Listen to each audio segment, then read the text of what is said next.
all that up. Edgar Wright, the writer and director, so would you please join me in welcoming him.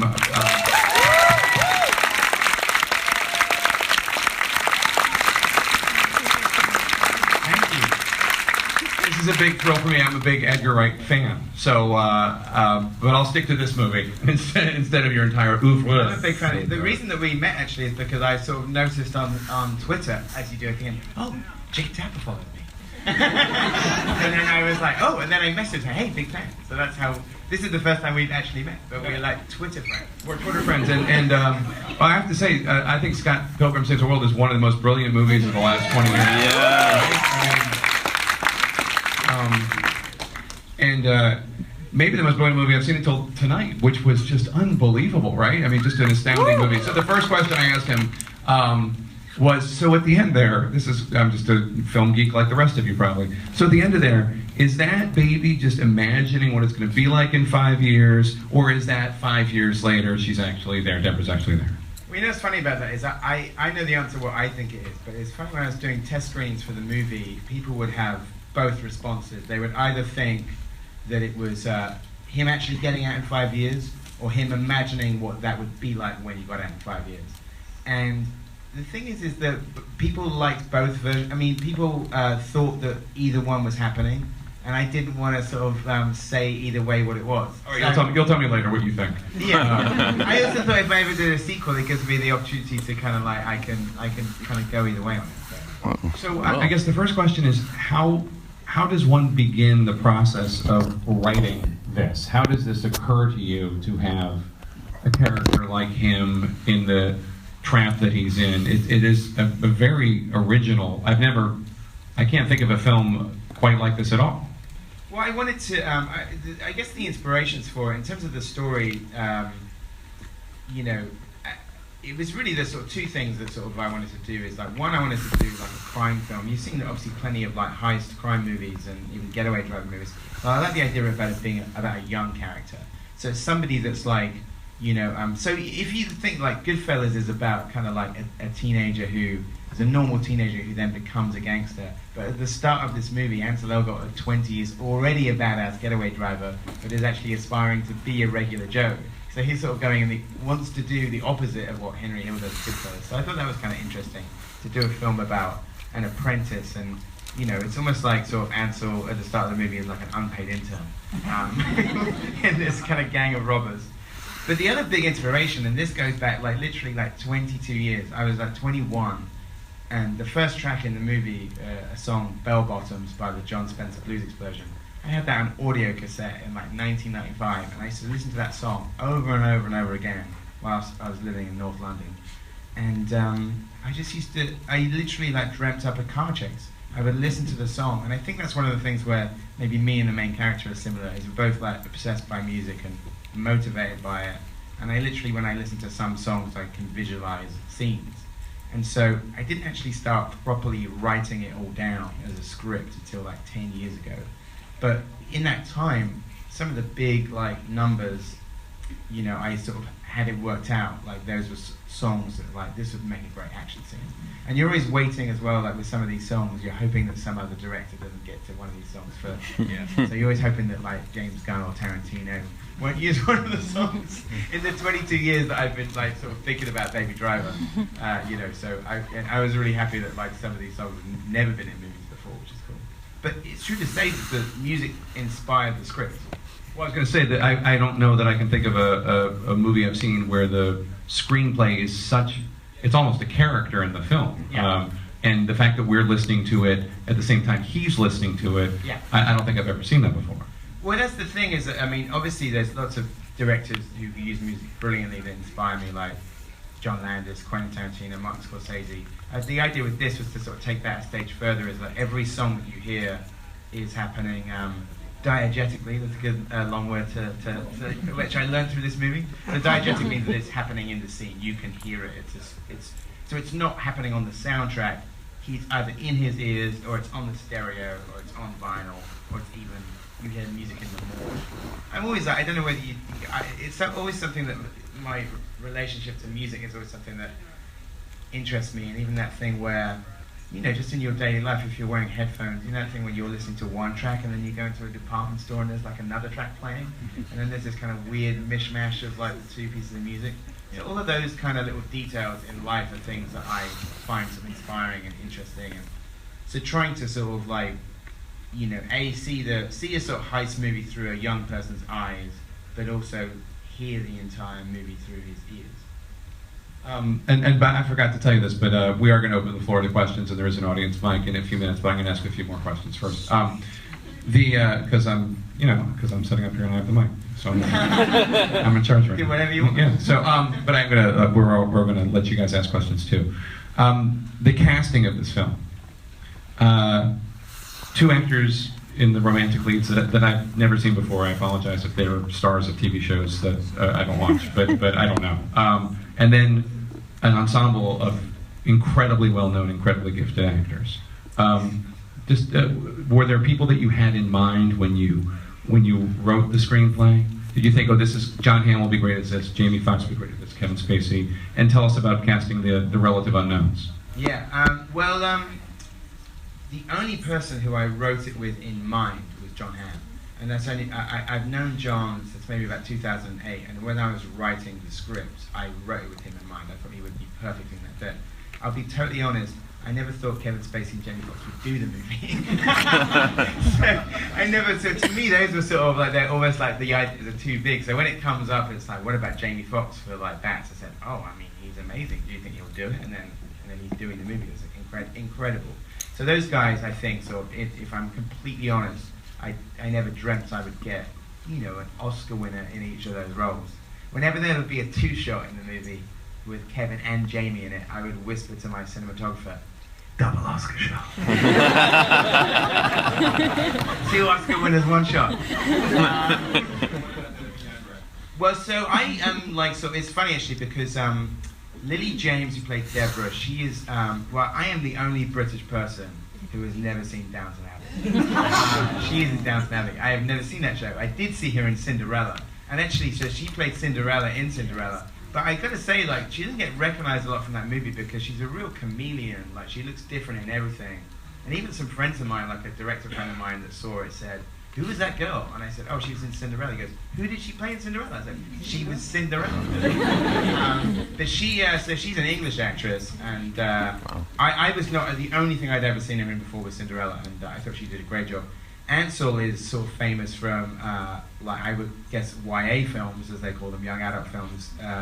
So you probably didn't see The Fault in Our Stars or Divergent, and that's okay. I'm an old man. I apologize. You're a busy man. I'm right in the horrible, not the hard, but like my kids are too young to have seen YA films. Yeah. If he had played Captain Underpants, I would have seen. I would have recognized him. All right, so he did have a track record. I apologize. But no. But I think but that said, for a lot of people who kind of watch these kind of movies, it would be an introduction to him for sure, because he's mostly doing sort of teen movies so far. But I love the idea of having like two lesser known young leads, and maybe it sort of speaks to the story as you've got these two sort of like young leads, and then like all of the kind of the gang, including like John Bernthal as well. You've got all these kind of heavyweights in the other parts, which are just like, I mean, that's some of my favorite scenes in the movie, is watching like Kevin, Jamie and John like terrorize Ansel, like the three of them versus Ansel is amazing, and seeing him kind of like stick up for himself. Some of my favorite scenes in the movie. It's brilliant. Vance. Is that a nod to, that's a character in Goodfellas too, right? Ben, isn't there a character? Oh, that's, what's his name? Billy Bats, right? Yeah, Billy Bats. I just thought it was short for Batshit. Okay. Because there are Goodfellas allusions here and there, the Goodfellas pizzas and... Oh yeah, that Goodfellas pizza is a real place. If anybody knows Atlanta, Georgia, but that is real. It seems like one of those things that I made up for the movie. Goodfellas pizza and wings. And one of those like pizza parlors that they have, I guess there was one of these everywhere in the world, where it's a pizza parlor with Scarface posters on the walls. So there's a Scarface poster on the wall. We didn't put it there; it was there already. No, that's genuine, like Goodfellas. So that was the thing, is that like I tried to clear. It's amazing what kind of, with an R-rated sort of heist movie, like with various brands. So it was originally written as Papa John's. They said no. Then it was Little Caesars. Little Caesar said no. Little Caesar said no. Literally the worst pizza in the world. I wanted Little Caesar because Little Caesar is the name of a gangster. Right, of course. Yeah. Famous gangster. And then it was like, it was staring at me and saying, well, there's this place called Goodfellas, like a real pizza place. And they said, yeah, I'll do one more question and then we'll open. Where's the audience mic? Over there. Okay, great. And the last question I have is, I know that one of the toughest parts of making a movie is cutting stuff out, right? What scene was not in the movie that was tough for you to cut? Like the last thing you cut just because of narrative flow or length or whatever? I think the thing is, usually when you cut like sort of scenes out, it's like an amputation. It's kind of painful to do, but then as soon as it's gone, you don't miss it at all. It's like, oh, what a relief that it's gone. So there may be like 2 scenes that were like other like musical sort of numbers, or sort of similar to like there's the opening sequence when he goes to get the coffees, and it's all in one shot. And there were like 2 other bits that were a little bit like that, and they were really sort of good in isolation, and they were like great scenes, but they were just kind of like, not slowing it down, but just a thing where the audience is thinking, some members of the audience are thinking, wait, what film is this, So I'd probably put them on the Blu-ray. I mean, one of them is so nice that I think if I don't put it on the Blu-ray, I might just use it in another movie. All right, great. Let's open it to your questions. Why don't you raise your hand and we'll try to go girl, boy, and here's a girl right here. Oh, you're a guy. Sorry, you have long hair. I'm not wearing my glasses. I apologize. We'll start boy, girl. Guy, girl. We'll do boy, girl. Sorry about that. Here it comes with hair. Like I said, I'm not wearing my glasses. Sorry. First of all, that was amazing. Really, thank you very much for making that. Thank you. Soundtrack was fantastic. I just want to say that it was our premiere in LA last night, and then I had a 6:45 a.m. pickup to come to DC. So it's nice to be here. I feel very fresh. My hangover lifted as the plane landed. So my question is, was there any song that you really wanted for the film, but the licensing was too hard to get, or what? Yeah, there was nothing that was like like too big a song or too big an artist, because sometimes you get in like films, you hear about stories about like Led Zeppelin or the Beatles will cost you like $500,000 straight away to use one of those songs. But there was a thing like sort of that I actually. It was in the original script. What's funny is in the original draft of the script, I'd taken 95% of the songs are still in there. The only things that would drop out were there were some like hip hop songs and dance songs where those artists had just not cleared the samples. So there were things like by like Mad Villain or Cyanide the Prince, Mr. Scruff, or Herbalizer. I tried to clear these tracks, and the label were like, "Oh no, you can't," because we did clear the samples. As soon as you put it in a movie, you're making those artists kind of liable, So what I did, I don't know if you ever use that website called Who Sampled, which is an amazing website. It's just like where you can listen to, you find the hip hop track and then find where the original source comes from. So in a couple of places, I replaced the dance track with the original song. Actually, and elsewhere in the movie, as you can see, there's quite a lot of songs in there, which bits of it are more famous from later kind of hip hop songs. So things like sort of, there's one of the songs by the Detroit Emeralds, which you might know the intro from. De La Soul's Say No Go, or like there's the Dr. Dre Next Episode, and that original music is called The Edge by David McCallum. David McCallum from Man from Uncle, David McCallum, for real. So I wanted to do that thing where I thought it'd be interesting to use some of the sort of rare grooves of the original samples, That's great. How about a girl? No, not just a guy with long hair. A girl with short hair. To really mess with me. There we go. Thank you. Hi, I'm hard of hearing, and I wanted to know what inspired you to bring the deaf and hard of hearing community into the story. Yeah, the guy playing Joe, the foster father, C.J. Jones, is an actual deaf stand-up comedian. And it was always written into the script like that. I thought it would be an interesting thing if Baby had a hearing problem, and I used to have tinnitus when I was a kid. It was very painful. I didn't think of the solution of actually listening to music to sort of drown it out. I didn't even have a Walkman. But I thought it'd just be interesting because you've got a character that initially, until he meets Lily James, he doesn't really talk that much. And you always have that as a sort of a character in movies the strong silent type, right from Clint Eastwood to Steve McQueen, right to Ryan Gosling, you know, that archetype. And I thought, well, maybe there's a reason that somebody doesn't talk that much, if it's actually something that they're not, you know, sort of entirely comfortable with, you know, because they have a hearing issue. And then I thought also that if they had the foster father was actually deaf, that there would be long scenes that you could have where they're communicating and you don't have any dialogue at all. And I just thought that was a really interesting thing to do. But what was interesting is when I started auditioning people, he was the only deaf actor that I saw because he was the only one who fit the brief of, like, you know, the age and ethnicity that I wanted. And I saw him, and then after that, when I saw actors pretending to be deaf, it was an immediate no-brainer. And I said to the caster, I said, we have to see that guy again, see CJ again, because I feel really uncomfortable after auditioning a deaf actor to sort of then ask actors to pretend to be deaf. So, and these were some great actors and stuff. So, it was amazing to sort of work with CJ, and he's so great in the movie. And it's something that really, like, just one of those amazing working with a deaf actor, and obviously both Ansel learned all the sign language of the scenes, and I thought those two guys were just great together. There's an amazing thing when you work with somebody who's hard of hearing, that you're very aware that they're reading your lips, and then you're extremely aware that 50% of what you say is nonsense.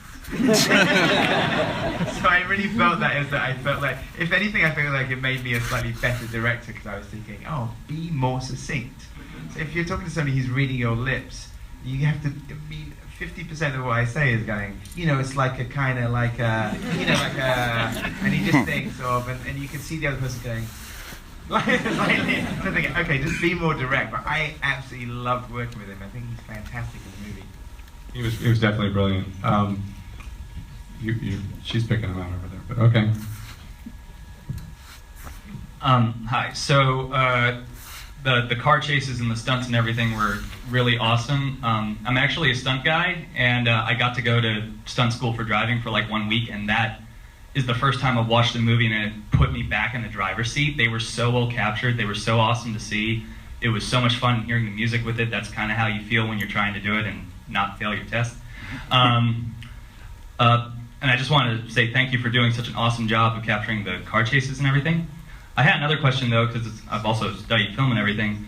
The approach to your violence in this movie felt way different than the Cornetto trilogy, especially with the cartooniness of like the Brad Allen fights and everything in World's End. What made you change the violence, or was there to you a change in the violence? Because it felt a little bit more real and less cartoony. Yeah, that's definitely the intention. I mean, you know, the films I do with Simon Taylor are more sort of overtly comedic, and this is, I actually wanted this to sort of, the thing is that the sort of structure of the movie is in the first scene of the film, like, you're seeing like the fantasy of being a getaway driver. So if anybody has that romantic sort of idea of being in a high-speed pursuit, the only 5 minutes, that is it. And then with each successive set piece, things kind of get more real and more grounded. And like Ansel Elgort's character, who at the start of the movie is like fooling himself that he's not a criminal.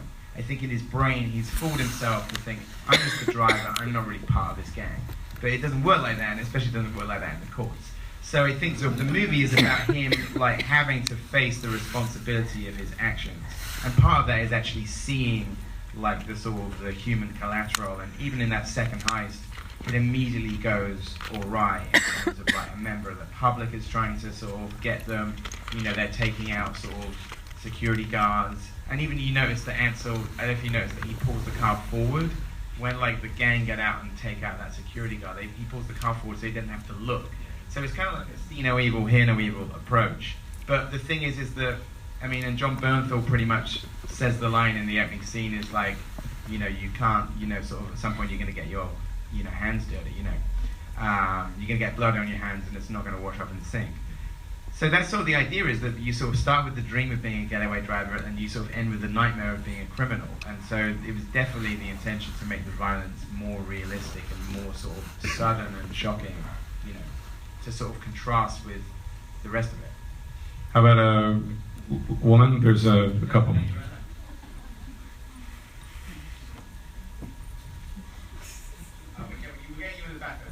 Perfect. Just pass it down to the woman right there. Hi, thank you again for coming to DC. I wanted to ask for fans of your movies. I know you have a lot of layers as a director. What do you think is a layer that maybe newer fans don't necessarily pick up on immediately that you think would be nice for them to watch to like get a better appreciation of your work? I don't know. I mean, I think sort of that's. I mean, that's. I don't know. I mean, I think sort of sometimes. I mean, I think some of the other films with like sort of, you know, I did with Simon, they're sort of designed for like a second watch. There's extra details to pick up on.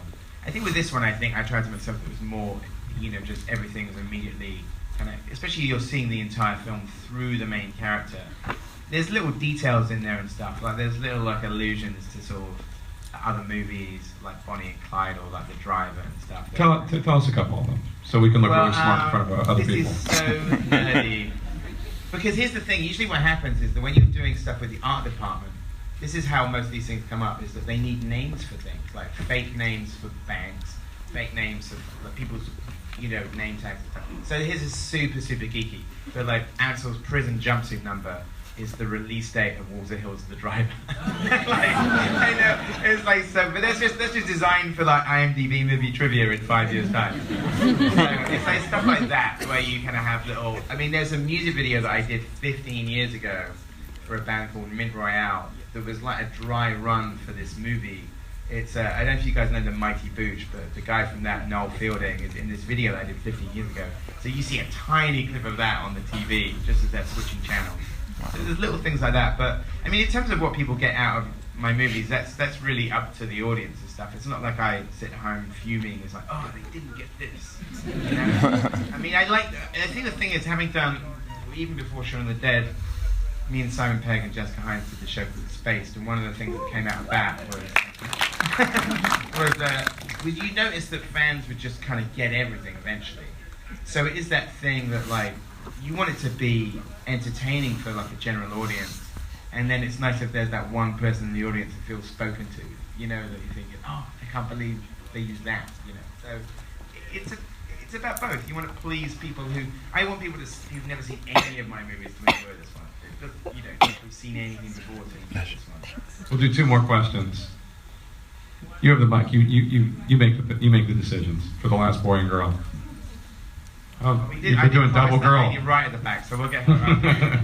Oh, we're just going to end with 2 girls. Okay. Hi there. I'm Emily Witten. I'm a journalist for Comic Mix, and I've loved your work since Spaced. So really glad to have you here at AwesomeCon, and well, eventually at AwesomeCon. So I sometimes ask super complicated questions, but in this case, it's pretty simple.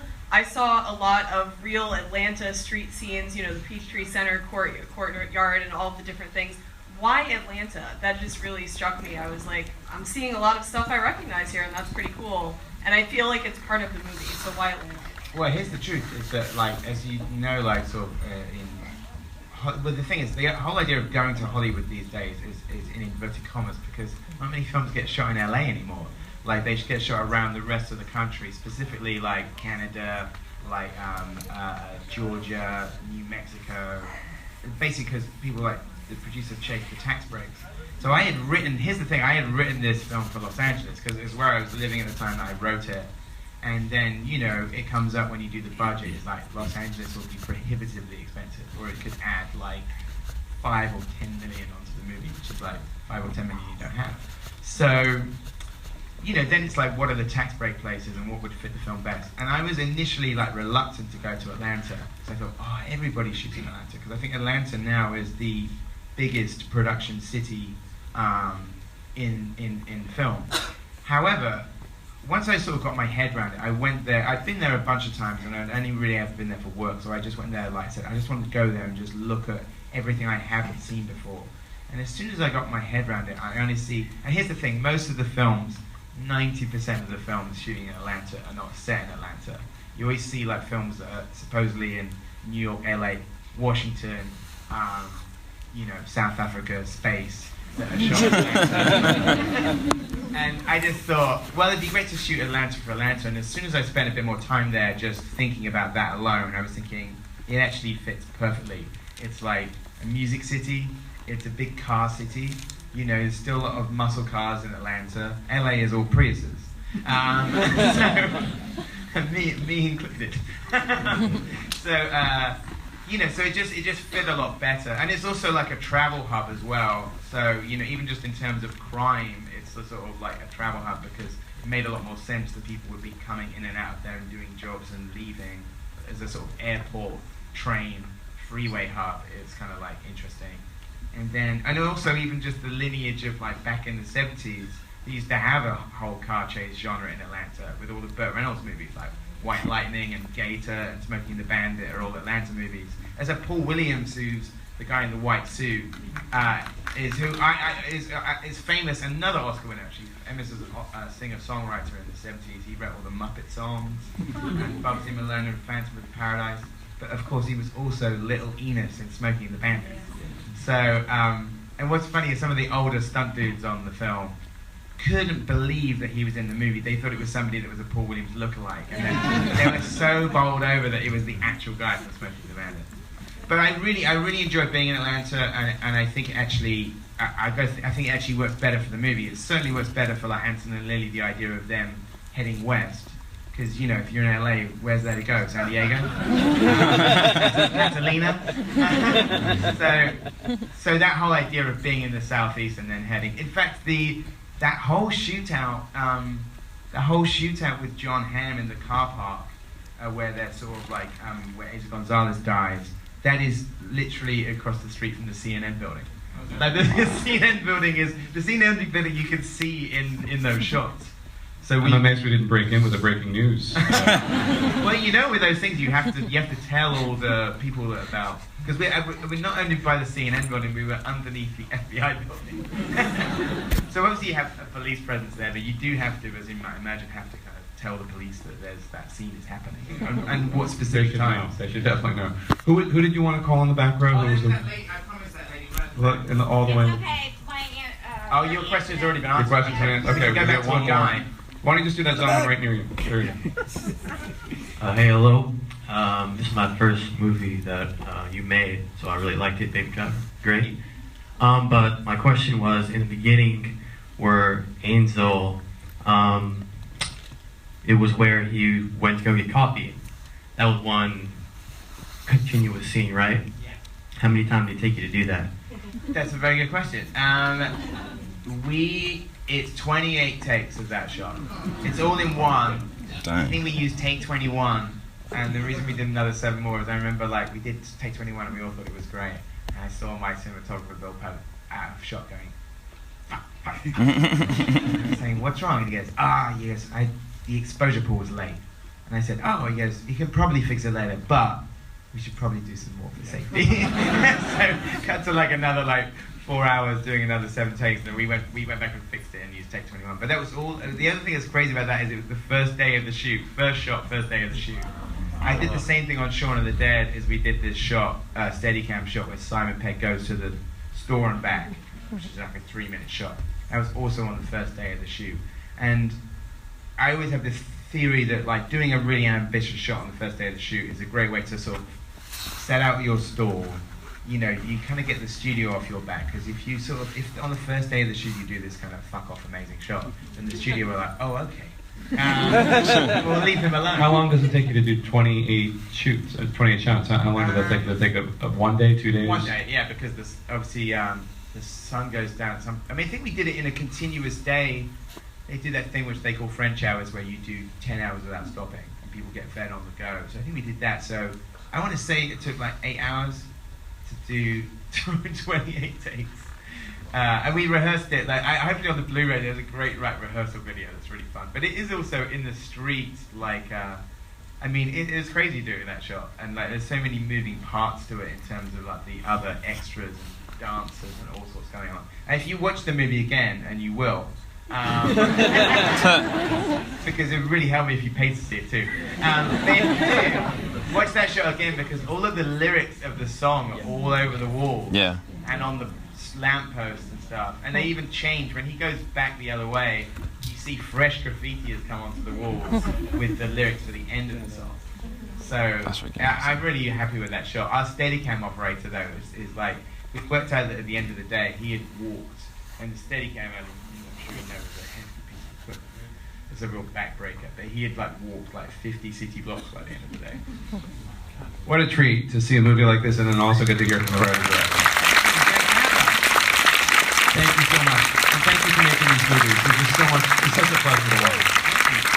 Thanks, guys.